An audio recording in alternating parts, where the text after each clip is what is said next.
nasangkot po or nasali ang mga sundalo natin sa ginawang operasyon ng ICC investigators sa Pilipinas. Unang dumating ang mga ICC investigators sa Pilipinas noong December of 2023. At bago mag-December 2023 ay inutusan sila na magpapalit ng peso to dollars. 2 maleta na ang bawat maleta ay may nilalaman na 56 million pesos. Kaya nakapagpalit sila ng equivalent to $2 million.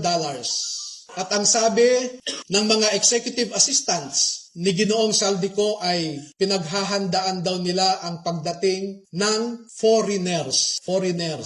At kalaunan ay nakilala ng mga ito na ang foreigners na binabanggit ay mga ICC investigators. At nakapaloob dito na ang ginawa nila ay mag-interview ng mga witnesses na ipinapaarating sa kanila ni Sunny Trillanes. Wala silang ibang in-interview na mga witnesses, kundi ang mga tao lamang na pinapadala ni Sunny Trillanes. At ibinigay kay Sunny Trillanes ang pondo para sa pag-asikaso sa mga ICC investigators na ito. Kaya naman po, lahat ng sasakyan na ginamit, lahat ng hotel accommodations ay sinagot ni Saldico at saka ni Sunny Trillanes. Napansin din po nila na lahat ng mga pag-interview ng ICC investigators ay sa mga pribadong lugar. Wala man lang government office.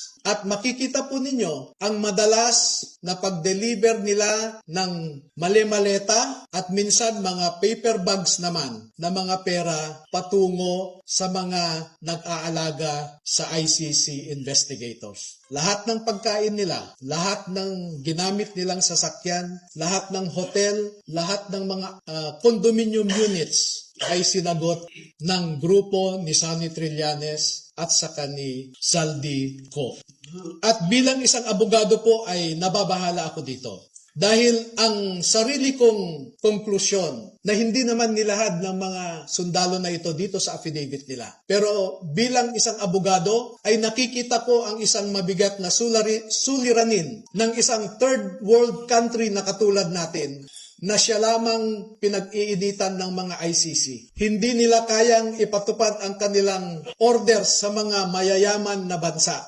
Tanging third world countries lang. At ito ang aking obserbasyon. Una, ang ICC investigators did not conduct a bona fide investigation in the Philippines because they only interviewed people sent to them by Sunny Trillanes. Nakapasok din sila sa Bilibid prisons para kausapin ang 3 na sentensyahan sa pagpatay kay Kian de los Santos.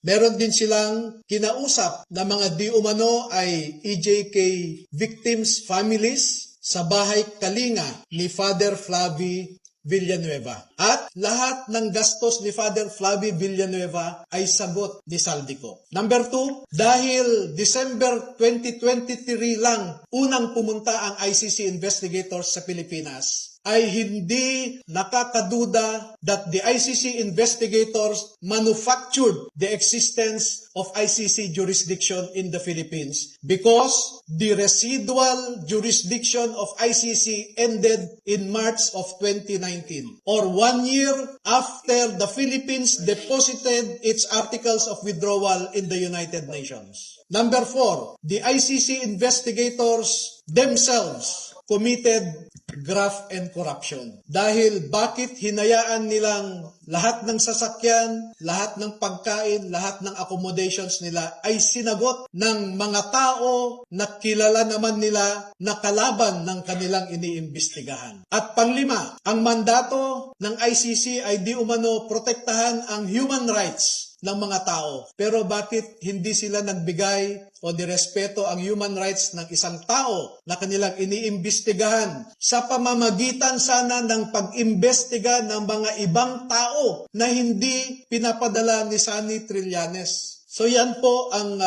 buod ng kanilang affidavit. At una ko nang ipaalam sa inyo na bago po kami magbigay ng buong kopya sa inyong lahat, ay pahintulutan muna ninyo kami na isumite ito sa Office of the Ombudsman para makita natin kung umaandar pa ang sistema sa Office of the Ombudsman. Dahil isa ang ngayong ombudsman natin na binanggit dito sa affidavit. Pangalawa ay magsusumiti rin kami sa ICC mismo para malaman ng ICC so that ICC will know how the ICC investigators conducted themselves in the Philippines. At panghuli ay magbibigay kami ng kopya sa lahat ng embahada ng mga bansa na kasapi sa ICC para malaman nila kung paano gumalaw ang ICC. Alam naman natin na bawat bansang miyembro dyan ay nagko-contribute sa ICC. Pero